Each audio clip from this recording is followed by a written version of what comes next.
Assalamualaikum warahmatullahi wabarakatuh. Waalaikumsalam warahmatullahi wabarakatuh. Terima kasih yang terhormat Bapak dosen dan teman-teman sekalian. Pada sore hari ini sesuai dengan jadwal yang presentasi, ini mengenai judulnya Historis Islam di Kerajaan Banjar dan Kontribusi Ulama Banjar.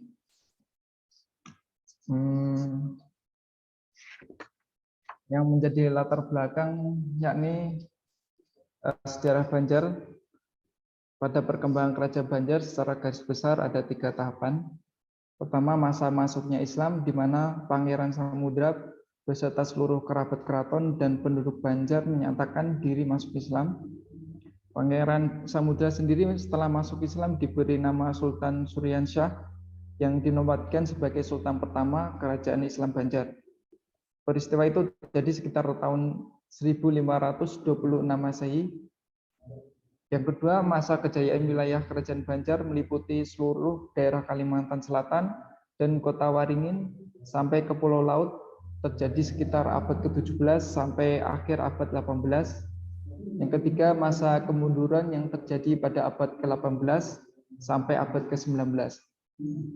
Sebelum Kerajaan Banjar mengalami masa kemunduran, Kerajaan Banjar berkembang sebagai negara merdeka dan kerajaan maritim utama sampai dengan akhir abad 18. Perekonomian Kalimantan Selatan mengalami kemajuan yang signifikan karena Banjarmasin dengan pelabuhan lautnya menjadi kota dagang tradisional. Ini menjadi penyangga utama perekonomian Kerajaan Banjar. Kalimantan Selatan memiliki perairan strategis sebagai lalu lintas perdagangan. Perdagangan di Banjarmasin pada permulaan abad ke-17 dimonopoli golongan Tionghoa. Kuatnya penarikan lada dari mereka untuk perdagangan ke Tionghoa mengakibatkan penanaman lada di Banjarmasin mengalami kemajuan. Perdagangan Banjar berkembang dengan sangat pesat setelah bandar utama pantai Jawa Utara dikuasai Mataram dan banyak sekali pedagang Jawa yang pindah untuk bermukim di Banjar. Dorong utama dari ekspor lada Banjar merubah perdagangan lokalnya menjadi perdagangan dunia. Selain pedagang Nusantara, juga pedagang Barat seperti Belanda, Inggris, Perancis, Portugis yang datang dan untuk bermukim di Banjar. Perdagangan dan segala macam monopolinya yang berkaitan dengan kegiatan tersebut membawa kekayaan dan kekayaan baru. Bahwa Kerajaan Banjar memiliki histori berkaitan dengan perkembangan dakwah Islam.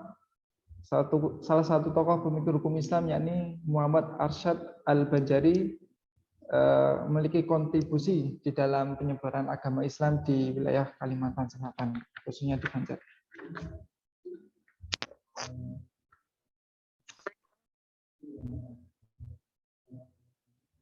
Adapun historis Islam di Kerajaan Banjar, agama Islam masuk ke Kalimantan Selatan berlangsung secara perlahan tanpa paksaan dan tidak melalui proses peperangan, melainkan secara damai mulai di sekitar abad ke-14 Masehi. Sebelum berdiri Kerajaan Banjar, Islam disebar melalui jalur perdagangan, politik, ekonomi, dan penyebaran mubalik ulama. Waktu itu negara Dahak dipimpin oleh Panji Agung Maharaja Sari Kabulanggan. Agama Islam semakin meluas setelah berdirinya Kerajaan Banjar yang mendapat bantuan dari Demak dan juga hubungan Islam dengan pantai utara Jawa, yakni Gresik, Tuban, Surabaya yang ikut mempercepat proses penyebaran Islam di Kalimantan Selatan. Raden Paku yang dikenal sebagai Sunan Giri, putra Maulana Ishak, belayar ke Kalimantan, membawa barang dagangan dan dibagikan kepada fakir miskin dalam rangka penyebaran Islam di daerah ini.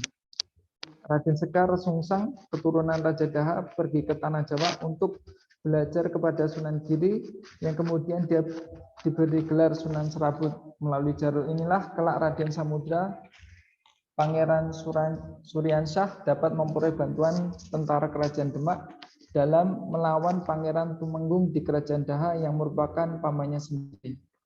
Bantuan Kerajaan Demak itu baru terwujud setelah disetujui perjanjian bila memperoleh kemenangan perang melawan Kerajaan Dahak, maka raja dan para pejabat kerajaan akan masuk Islam dan itu telah terbukti adanya.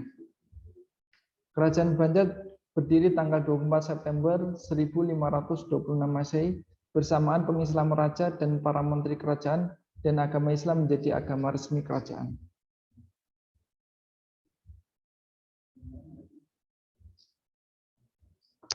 Silsilah Raja Banjar yang pertama yaitu Pangeran Samudra atau Sultan Suryanullah. Pangeran Samudra merupakan sultan atau raja pertama kerajaan Banjar. Setelah dilantik, beliau masuk Islam dan memiliki gelar Sultan Suryanullah atau Sultan Suryansyah. Pusat pemerintah Banjar dipindah ke Banjarmasin pada masa pemerintahannya. Pangeran Samudra berkuasa dari tahun 1520 hingga 1546 Masehi. Yang kedua yaitu Sultan Rahmatullah. Sultan Rahmatullah merupakan sultan atau penguasa kedua Banjar. Beliau merupakan putra pertama dari Pangeran Suryanullah. Beliau juga memiliki gelar penembahan batu putih karena batu pada makamnya berwarna putih. Sultan Rahmatullah berkuasa dari tahun 1546 hingga 1570 Masehi. Yang ketiga yaitu Sultan Hidayatullah. Sultan Hidayatullah I merupakan sultan atau penguasa ketiga Banjar. Salah satu putranya yaitu Raden Bagus sempat ditawan oleh Mataram Islam dan dibebaskan ketika diperintah Sultan Musta'in Billah. Sultan Hidayatullah I berkuasa dari tahun 1570 hingga 1595 Masehi. Yang keempat, Sultan Musta'in Billah. Sultan Musta'in Billah merupakan sultan atau penguasa keempat Banjar. Pada masa pemerintahnya terdapat serangan dari VOC yang ingin menguasai perdagangan di Banjar. Beliau memindahkan pusat pemerintahan Banjar ke Martapura agar proses pemerintahan tetap berjalan. Sultan Musta'in Billah berkuasa pada tahun 1595 Masehi hingga 1642 Masehi. 5. Pangeran Dipati Tuha I atau Sultan Inayatullah. Pangeran Dipati Tuha I merupakan sultan atau penguasa ke-6 Banjar. Beliau bergelar Sultan Inayatullah. Setelah dilantik, pusat pemerintahan Banjar berada di Martapura selama beliau menjadi sultan. Sultan Inayatullah berkuasa dari tahun 1642 hingga 1645 Masehi. Sepeninggal Sultan Inayatullah, tahta dilanjutkan oleh keturunan dari Sultan Suryanullah, di mana banyak serangan-serangan dari Belanda yang berambisi untuk merebut kekuasaan Mataram, puncaknya ketika masa pemerintahan Pangeran Antasari. Yang keenam, Pangeran Antasari. Pangeran Antasari merupakan sultan atau penguasa ke-21 Kerajaan Banjar. Beliau bergerak penambahan Amiruddin Khalifatul Mukminin. Beliau sangat gigih melawan Belanda hingga akhir hayatnya. Beliau tidak pernah tertangkap ataupun terperangkap jabatan Belanda. Pada akhirnya Pangeran Antasari meninggal pada Oktober 1862, sekitar 7 bulan setelah pelantikannya menjadi pemimpin Banjar. Sepeninggalnya Pangeran Antasari, pimpinan Banjar diambil alih oleh putranya Sultan Muhammad Seman dari tahun 1862. Perjuangan Banjar akhirnya terhenti pada tahun 1905 dengan ditembaknya Sultan Muhammad Seman. Maka Banjar menjadi kekuasaan Belanda saat itu. Agama Islam ini disebarkan dengan bahasa Melayu dengan menggunakan huruf Arab Melayu, dipakai dalam kerajaan Banjar, dan para ulamanya dalam menyusun kitab menggunakan bahasa tersebut. Adapun pada pertengahan abad ke-18, perkembangan agama Islam di kerajaan Banjar semakin pesat. Hal ini ditandai dengan munculnya seorang ulama yang bernama Syekh Arsyad Al-Banjari dengan karya yang sangat terkenal yaitu kitab Sabilal Muhtadin.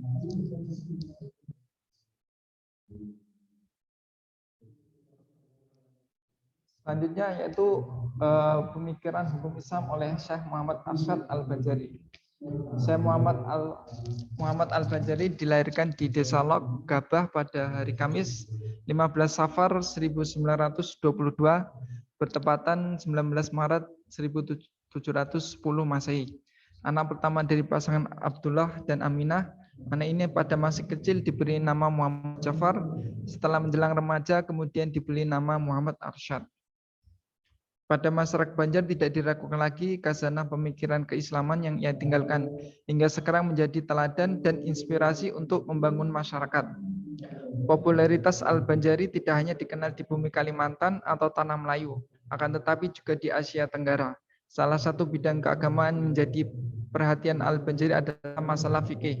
Salah satu pemikiran Al-Banjari mengenai masalah fikih diulas sepanjang lebar dalam sebuah kitab berjudul Sabil Al-Muhtadin lil Al-Tafaquhi fi Amri Al-Din. Pemikiran inovatif Al-Banjari di bidang fikih tidaklah muncul begitu saja. Banyak peristiwa penting dalam alasan strategis melatar kemunculannya, khususnya yang berkaitan dengan kepentingan masyarakat Banjar waktu itu. Isu-isu strategis tersebut tidak lain karena latar belakang kondisi sosial kultur masyarakat Banjar itu sendiri yang bersinggungan dengan pokok-pokok hukum Islam. Pemikiran fikih kearifan lokal yang dapat kita temukan dalam kitab Sabil Al-Mu'tadin yang ditulis oleh Syekh Muhammad Arsyad Al-Banjar adalah sebagai berikut.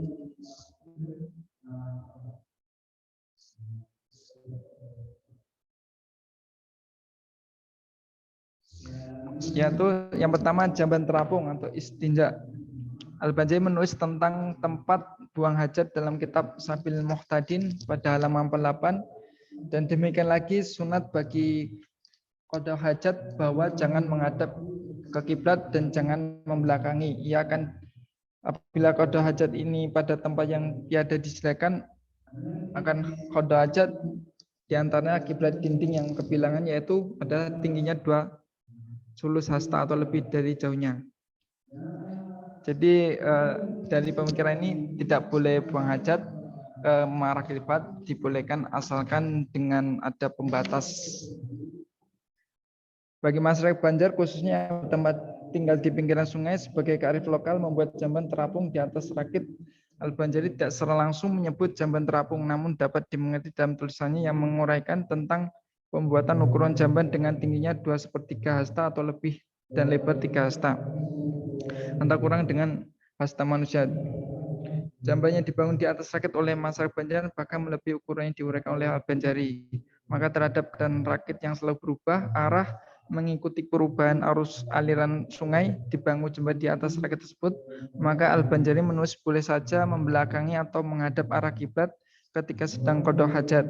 Oleh karena itu, pemikiran hukum tentang jamban terapung erat kaitannya dengan kearifan masyarakat Banjar. Ijtihad yang dilakukan oleh Syekh Muhammad Arsyad Al-Banjari di atas merupakan salah satu akhlak seorang ketika ingin beristinja, walaupun kadangkala cara beristinja menghadap atau membelakangi kiblat karena berada terapung di atas air.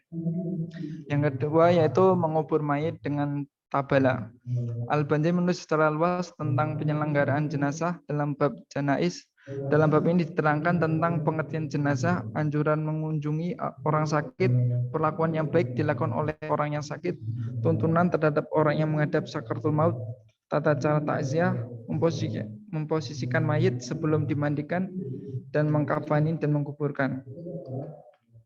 Sesuai kesepakatan ulama, dimakruhkan mengubur jenazah dalam peti karena termasuk bid'ah, kecuali kalau ada unsur seperti di tanah yang lembab atau gembur berair atau adanya binatang buas yang akan menggalinya, walaupun sudah padat sekiranya tidak akan bisa terlindungi kecuali dengan dimasukkan di dalam peti. Pada umumnya daerah Banjar terletak di dataran rendah sehingga air dekat dengan permukaan tanah, bahkan bisa saja tanah itu telah berada di bawah permukaan air. Terhadap kondisi ini, seperti mengubur mayat telah menjadi kebiasaan bagi masyarakat Banjar dengan menggunakan tabala sebagai sarana untuk mengobati dan memelihara mayat. Dengan itu, fatwa Al-Banjari berkaitan dengan mengubur mayat dengan memakai tabala adalah sebuah kearifan lokal masyarakat di Banjar. Yang ketiga yaitu membangun bangunan di atas kuburan. Al-Banjari menulis tentang membangun bangunan di atas kuburan termuat dalam kitab Sabil Al-Muhtadin, yaitu haram memperbuat sesuatunya seperti kubah atau rumah atau pagar di atas kubur bumi yang diwakafkan tempat kubur. Segala Islam maka wajib melarang dia dan memerintah barang yang sudah diperbuat daripadanya. Tradisi masyarakat Banjar mengubur mayat pada suatu tempat yang disebut dengan makbarah atau kuburan muslimin, maksudnya tempat dikuburkannya umat Islam dalam satu lingkup jamaah yang termasuk dalam kelompok paguyuban. Biasanya tempat perkuburan dibeli bersama-sama dan ditetapkan sebagai tanah wakaf. Membangun kubah atau membangun rumah atau pagar di atas kubur telah menjadi kebiasaan masyarakat di Banjar. Tradisi ini telah berjalan sejak nenek moyang, maka dinyatakan oleh Al-Banjari apabila membangun bangunan di atas kubur pada tanah wakaf maka dihukum haram atau wajib melarangnya.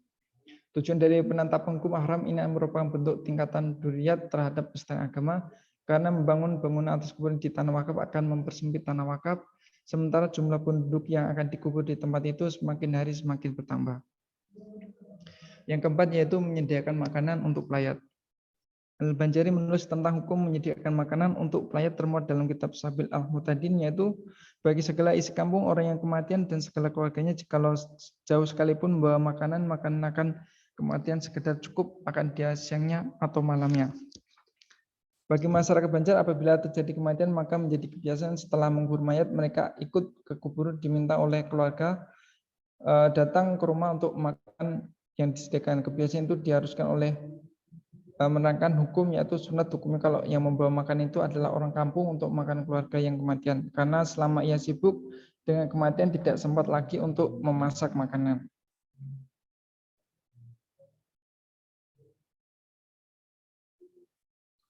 Adapun apabila menyediakan makanan itu dilakukan oleh keluarga yang kematian maka dihukum makruh, tetapi haram menyediakan makanan oleh keluarga kematian dengan tujuan menangis dengan sambil marah meratap. Oleh karena itu tujuan hukum yang ditetapkan oleh Syekh Muhammad Al-Banjari ini bisa dikatakan dalam bentuk tingkatan hajiyat.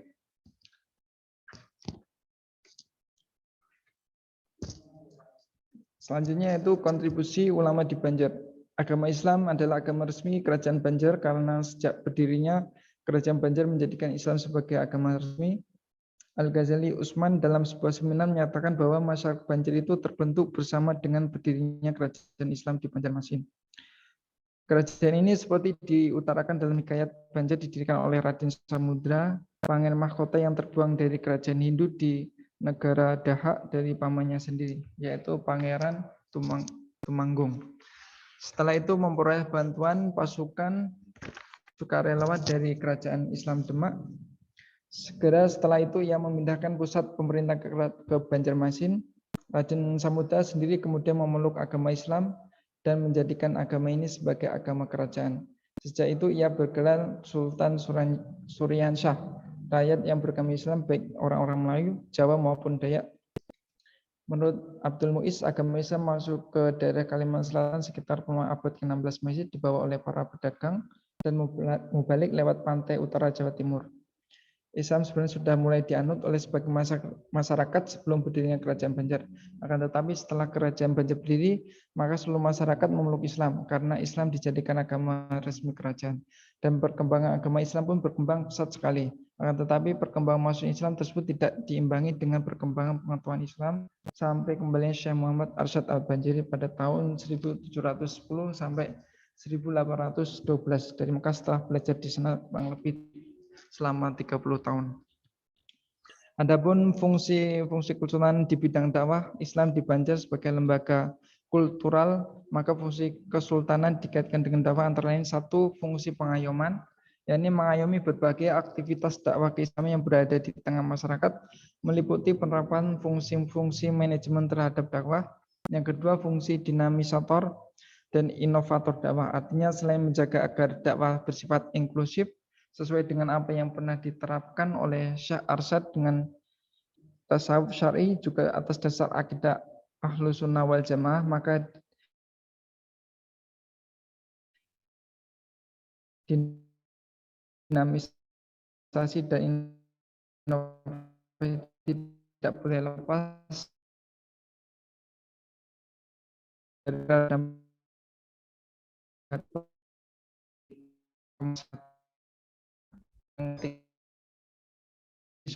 Kesultanan dan pendidikan.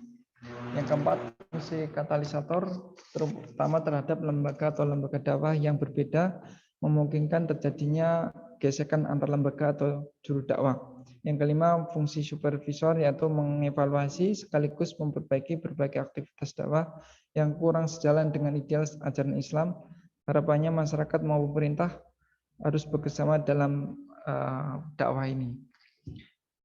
Diakui hingga saat ini keberagaman masyarakat di wilayah Kesultanan Banjar dari hari ke hari terus berkembang dan berubah. Kondisi merupakan hal yang menggembirakan, akan tetapi perubahan perkembangan keberagaman bukan seluruhnya sesuai dengan yang dikehendaki. Beberapa hal yang perlu menjadi perhatian. Yang pertama terkait penguatan keberagaman, yaitu pemahaman yang benar terhadap ajaran Islam bisa mengenai kesalehan individual dan kesalehan sosial, meluruskan kehanifan, satunya kebenaran, kebaikan dan keindahan.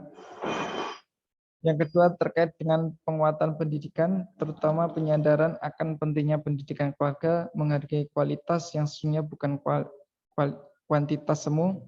Yang ketiga terkait penguatan kemandirian, menyangkut penanaman kepribadian dan kerja keras berkualitas disiplin. Yang keempat terkait dengan politik dan budaya, yakni menghidupkan amar ma'ruf dan mungkar sehingga terjadi kontrol sosial yang efektif. Yang kelima terkait dengan munculnya berbagai aliran wacana keislaman yang sering arogan dan merasa benar sendiri. Yang keenam terkait dengan pembenahan keyakinan atau ideologi kelompok keagamaan yang ekstrim baik liberalis maupun fundamentalis. Yang ketujuh terkait dengan pengalusan wawasan keislaman khusus menyangkut pemeliharaan dan lingkungan hidup sebagai hal yang penting.